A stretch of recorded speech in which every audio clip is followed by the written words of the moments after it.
بسم الله الرحمن الرحيم. سيدي بشي كوي تمانات دulqaacid 1447 ku beegan 25 bishii afraad 2026.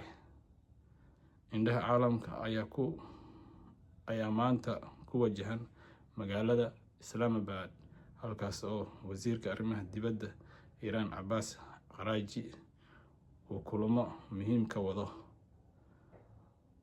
Wuxuu la kulmay taliyaha ciidanka Pakistan Asim Munir, isagoo u gudbiyay jawaabtii Tehran ee ku saabsan soo jeedinta jeedimaha Mareykanka, gaar ahaan arrimaha xayiraadda badda iyo xiisadda ka taagan marinka Hormuz.